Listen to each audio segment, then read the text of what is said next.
আপনাদের আমি অনুরোধ করেছিলাম এখানে আসার জন্য এবং দলও অনুরোধ করেছে যে আমরা দেখছি ভারতীয় জনতা পার্টির যে ধরনের তাদের নেতৃত্ব, মুখ্যমন্ত্রীকে উদ্দেশ্য করে, একজন মহিলা মুখ্যমন্ত্রী তাকে উদ্দেশ্য করে বিভিন্ন সময় বিভিন্ন রকমের কথা বলেন, কুরুচিকর মন্তব্য করেন, যা কখনোই মানা যায় না। আমি গতকালও এই নিয়ে বলেছি, আজকেও ওই একই কথার পুনরাবৃত্তি করে বলতে চাই। আমরা বিভিন্ন সময় যা যা শুনেছি সেগুলো আমাদের কাছে ঘৃণ্য মনে হয়েছে। কোনো সময় প্রধানমন্ত্রী এসেছেন, একটু বিদ্রূপ করে দিদি ও দিদি করে বলেছেন, ওতে দেখা গেছে যে 200 পার হয়নি, 100 পারও হয়নি, 77-এ ঠেকে গেছে। অর্থাৎ বাংলা, ভারতবর্ষ মহিলাদের কখনো অপমান সহ্য করে না। তারপরে আমরা দেখেছি অনেক ধরনের কুমন্তব্য করতে। আইটি সেলের, ভারতীয় জনতা পার্টির আইটি সেলের ইনচার্জ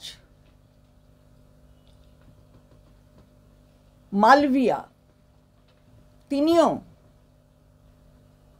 বিভিন্ন সময় সোশ্যাল মিডিয়ায়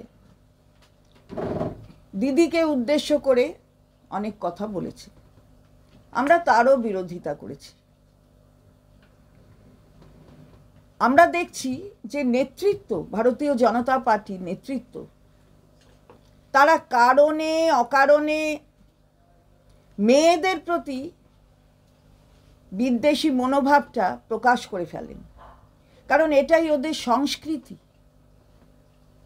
সংস্কৃতি যদি এরকম হয় যে মহিলাদের অপমান করবে, তাহলে তাকে ধিক্কার না জানিয়ে তো উপায় নেই। আমরা সুকান্ত বাবু, ভারতীয় জনতা পার্টির এই রাজ্য, সেই রাজ্যের শাখার সভাপতি, তিনি অধ্যাপক, তিনি সাংসদ।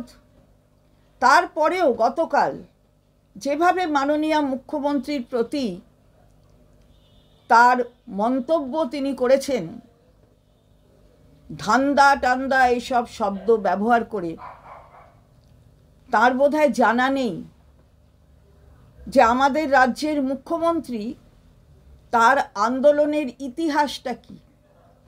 তিনি জানবেন কি করে? আসলে বয়সেও তরুণ, আর তাছাড়া রাজনীতির জগতে কোনো উল্লেখযোগ্য ভূমিকাই তো আমরা দেখিনি। সেখানে তো শিশু বলা যেতে পারে।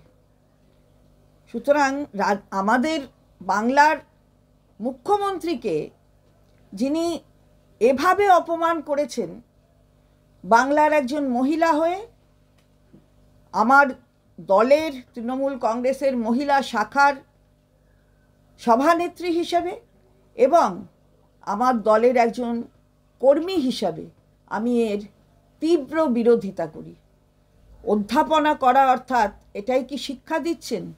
এটাই কি বাংলার মানুষকে শিক্ষার মাধ্যমে বোঝাচ্ছেন যে মেয়েদের প্রতি এই ধরনের কুরুচিকর মন্তব্য করতে হবে? আমরা এর তীব্র প্রতিবাদ করছি এবং আমি আগেও বলেছি যে আমরা এই নিয়ে রাস্তায় নামব। শীঘ্রই আমরা এই নিয়ে মেয়েরা হয়তো এই মাসেরই শেষের দিকটায় আমরা রাস্তায় নামব। আপনাদের আমি সময় বলে দেব, দিন বলে দেব।